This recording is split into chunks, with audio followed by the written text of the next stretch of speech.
My 6-minute pitch video, did you notice how I opened my presentation? Two things happened. One, I did not thank the buyer for meeting me or attending the phone call. Instead, I said, hey, we talked about getting together and here we are. It's good we were both able to schedule the time. If your team is ready, mine is ready, I'm ready to go. Let's make use of the time scheduled and get started.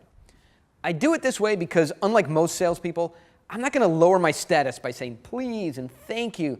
Those are all things that communicate to the buyer that he owns me, and I don't want to be owned. The second thing, I do not talk about my product, right? I open with an idea. Today, I'll tell you about the importance of a great idea and what it is and how it's used. This will be different from how you usually introduce a pitch or a presentation. In my experience, more than 99.99% of the time, salespeople and sales presentations begin the wrong way. They start with product features, functions, and benefits. And in doing so, it tells a customer that you're needy, you're desperate, and you're lazy. Lazy salespeople talk about features, and then they offer a discount, and then they try and close. We can't be doing that. Executives do something different. They don't rush in, blurt out that whatever, our power meter saves money and time, or our insurance is 20% less expensive than the other guys.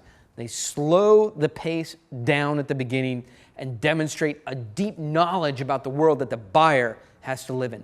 The buyer won't trust you until you provide a signal that you understand his business, really understand it. Let's look at what I did in my video. Instead of diving headfirst into the description of my product and why you should buy it, I instead opened with a perspective. A small but clear frame for him to look through, right? As I wrote in my book, it's just not possible for two people to see something from different perspectives and close a deal. I offer up a perspective that is true, it's fair, it's reasonable, honest, and favorable to my product and services, right? So we can both see things the same way. I offer this perspective and I do this to build trust. When you help a buyer see his problems in a new and better way, he begins to trust you as he should. If you remember, I opened the presentation like this. If your job requires any kind of industrial cleaning, then you really just care about one thing, the ability to mop a spill before a bunch of volatile liquids reach a wall, doorway, or other crevice.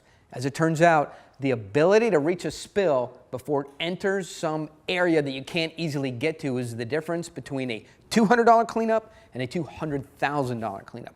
This presentation is about our business in the industrial cleaning industry and how we make money providing cleanup. Doing it this way, it tells your customer a few things. You're a serious executive who knows what he's doing. Number two, you're not a sales rep chasing an order to make quota. And number three, you understand the key problems that buyers face.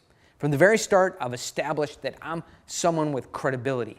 But more importantly, I'm starting to establish this. I do not need to do business with you. I'm not chasing your business. What I am trying to do is decide if I want to do business with you.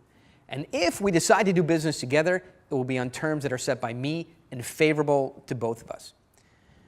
If you go into a sales pitch needing and wanting an order, your neediness will stand out. And you'll cause them to wonder if you even have a quality product or, again, if you're chasing a fast sale and a fast dollar.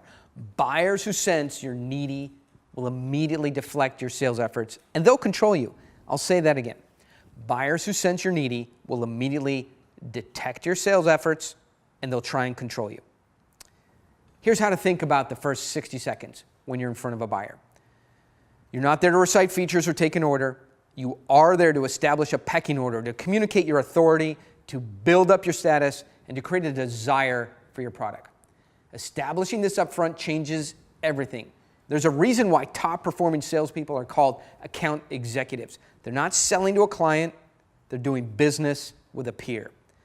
That's how you start, with an idea. It's simple, it's elegant, it's intelligent, it's executive-like and professional. That's the pro way to do this.